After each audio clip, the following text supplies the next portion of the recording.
ના બેટર બનાવવાની ઝંઝટ કે ના પછી બીડા વારવાની મહેનત કે ના નસો કાઢવાની એવી પાત્રા બાઇટ્સની રેસીપી લઈને આવી છું. તો હું છું દિવ્યા ફૂડ કિચનમાં તમારું સ્વાગત છે. રેસીપી સ્ટાર્ટ કરતાં પહેલાં ચેનલને સબસ્ક્રાઈબ ન કરી હોય તો સબસ્ક્રાઈબ કરજો. તો અહીંયા મેં 300 ગ્રામ જેટલા પાત્રા લઈ લીધા છે, જેને અરબીના પાન પણ કહેવામાં આવે છે.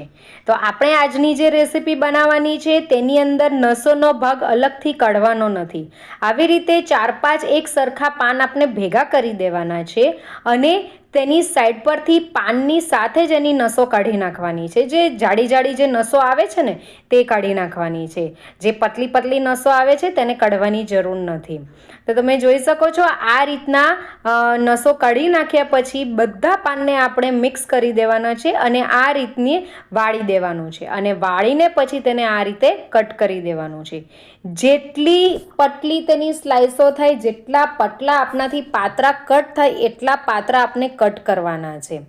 અને આ રીતે કટ કર્યા પછી જો હજી બી તમારાથી ઓર કટ થતું હોય તો તમે કરી શકો છો, કેમ કે જેટલા પતલા પાત્રા કટ થશે એટલી જ સારી આપણી બાઇટ્સ બનીને રેડી થશે. તો અહીંયા મેં બધા પાત્રાને કટ કરી દીધા છે. ત્યાર પછી તેની અંદર અડધો કપ જેટલા કોથમીરના પાન એડ કર્યા છે. તેની સાથે 1 ચમચી લીલું મરચું, આદુ અને લસણની પેસ્ટ છે, અડધી ચમચી હળદર, અડધી ચમચી હિંગ, 1 ચમચી જેટલું ધાણા પાવડર અને 2 ચમચી જેટલા તલ એડ કર્યા છે. તેની સાથે 1 ચમચી મીઠું એડ કર્યું છે અને અડધી ચમચી જેટલો ગરમ મસાલો એડ કર્યો છે. અડધી ચમચી જેટલું લાલ મરચું એડ કર્યું છે અને અડધી ચમચી જેટલો અજમો આ રીતે આપણે મસળીને તેની અંદર એડ કરી દેવાનો છે. આપણે બધા જ મસાલા બહાર પડતા રાખવાના છે, જેથી આપણે જ્યારે પાત્રા બાઇટ્સ બનાવીએ તો એ ખાવામાં ફિક્કા નહીં લાગે. એટલે મીઠું પણ મેં થોડુંક વધારે જ એડ કર્યું છે. આ બધાને આપણે બરાબર મિક્સ કરી દેવાનું છે. મિક્સ થઈ જાય એટલે તેની અંદર 3 ચમચી જેટલો ચોખાનો લોટ આવે છે તે એડ કર્યો છે. ચોખાનો લોટ એડ કરવાથી તેની અંદર આપણે જે બાઇન્ડિંગ કર્યા પછી તેને આપણે તળશું અથવા તો સેલો ફ્રાય કરશું તો એ ક્રિસ્પી થશે. ત્યાર પછી તેની અંદર 1 કપ જેટલો મેં બેસન એડ કર્યું છે. બેસન એડ કર્યા પછી આપણે બધાને બરાબર મિક્સ કરી દેવાનું છે. ત્યાર પછી અહીંયા મેં 3 ચમચી જેટલી આમલી અને 5 ચમચી જેટલો ગોળ લીધો હતો અને તેને મેં આ રીતે મિક્સ કરી દીધું છે, જેને મેં પહેલાં તો પલાળી દીધું હતું ગરમ પાણીની અંદર અને ત્યાર પછી તેને મિક્સરની અંદર ગ્રાઇન્ડ કરીને આ રીતનું તેનું પાણી કરીને તેને ગાળી દીધું હતું. તો અડધા કપથી થોડુંક વધારે પાણી છે તે મેં એડ કર્યું છે. તેની સાથે 2 ચમચી જેટલું તેલ એડ કર્યું છે. તેલ જરૂરથી એડ કરજો, જેથી આપણા બાઇટ્સમાં થોડી શાઇનિંગ આવે. આ બધાને હવે આપણે સરખી રીતે મિક્સ કરી દેવાનું છે. બધું સરખી રીતે મિક્સ થઈ ગયું પછી મને થોડોક બેસન ઓછો લાગ્યો તો મેં તેની અંદર અડધો કપ બેસન ફરીથી એડ કર્યો છે. એટલે ટોટલ મેં 1.5 કપ જેટલો બેસન એડ કર્યો છે અને હવે આ બધાને આપણે મિક્સ કરી દેવાનું છે. તેની અંદર હવે 1/4 કપ જેટલું પાણી એડ કરું છું અને તેને બરાબર મિક્સ કરી દઉં છું. આપણે જે આ પાત્રાનું જે બેટર કરીએ છીએ તેને થોડુંક ઢીલું રાખવાનું છે. તમે તેને ઢીલું રાખશો તો આપણા જે બાઇટ્સ જે છે એ એકદમ જ સોફ્ટ બનીને રેડી થશે. તો તમે જોઈ શકો છો કે આ રીતનું ઢીલું બેટર હોવું જોઈએ. ત્યાર પછી અહીંયા મેં સ્ટીમરની અંદર જે પ્લેટ મૂકવામાં આવે છે એ લઈ લીધી છે અને તેને બરાબર આપણે તેલથી ગ્રીસ કરી દેવાની છે. આજુબાજુ સરખી રીતે તેને ગ્રીસ કરવાની છે અને તેની અંદર જે આપણે પાત્રાનું બેટર બનાવ્યું હતું તે આપણે તેની અંદર મૂકી દેવાનું છે અને તેને એક સરખું કરી દેવાનું છે અને ઉપર નીચે નહીં હોવું જોઈએ, એક સરખું એને પાથરી દેવાનું છે. અને હવે અહીંયા મેં સ્ટીમરમાં પાણી ગરમ કરવા મૂકી દીધું હતું અને આપણે જે પાત્રાનું જે બેટર એડ કર્યું છે એ પ્લેટ હું આ સ્ટીમરમાં મૂકી દઉં છું અને તેને એટલીસ્ટ 20 થી 25 મિનિટ સુધી તેને ફાસ્ટ ફ્લેમ પર સ્ટીમ થવા દેવાનું છે. 25 મિનિટ પછી હું ખોલીને જોઉં છું તો તમને ચપ્પુથી બતાવું છું તો આપણે જે બેટર કર્યું હતું એ બરાબર હવે સેટ થઈ ગયું છે અને બરાબર કૂક પણ થઈ ગયું છે, સ્ટીમ થઈ ગયું છે. તો હવે આપણે તેને કાઢી લેવાનું છે.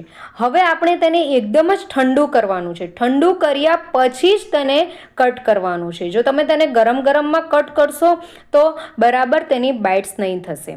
તો અહીંયા ખૂબ જ ઇઝીલી આપણા પાત્રા જે છે, પાત્રાની જે બાઇટ્સ છે એ ઇઝીલી કટ થાય છે. તો અહીંયા હું તમને કટ કરીને બતાવું છું, તમે જોઈ શકો છો. તો અહીંયા બધા જ પાત્રા બાઇટ્સને મેં કટ કરી દીધા છે. તો હું તમને કાઢીને બતાવું છું, તો ખૂબ જ ઇઝીલી નીકળી પણ જાય છે. તો આપણા પાત્રા બાઇટ્સ આ રીતના હોવા જોઈએ, તમે જોઈ શકો છો. તો હવે આ બધાને મેં કાઢી લીધા છે. તો હવે આપણે આનો વઘાર કરવાનો છે. તો ઉપરથી નીચેથી તમે જોઈ શકો છો, ઉપરથી ખૂબ જ સારો એવો શાઇન આવ્યું છે, જેથી આપણે અંદર તેલ નાખ્યું હતું. તો હવે તેમાં વઘાર કરવાનો છે. તો અહીંયા મેં 4 થી 5 ચમચી જેટલું તેલ એડ કર્યું છે. તેની અંદર 2 ચમચી જેટલી રાઈ એડ કરી છે અને તેની સાથે 3 ચમચી જેટલા તલ એડ કર્યા છે. તલનો મેં વધારે યુઝ કર્યો છે કેમ કે આની અંદર તલનો ટેસ્ટ ખૂબ જ સારો આવે છે.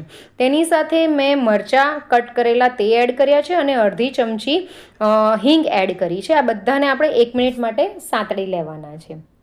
ત્યાર પછી તેની અંદર અડધો કપ જેટલું પાણી એડ કરવાનું છે અને પાણી એડ કર્યા પછી તેની અંદર અડધી ચમચી જેટલી હળદર એડ કરવાની છે. અને આ રીતની પાણી ઉકળી જાય એટલે તેની અંદર આપણે જે પાત્રાના જે બાઇટ્સ છે તે તેની અંદર એડ કરી દેવાના છે. પાત્રા બાઇટ્સ એડ કરીને તેને હળવે હાથે આપણે મિક્સ કરવાનું છે.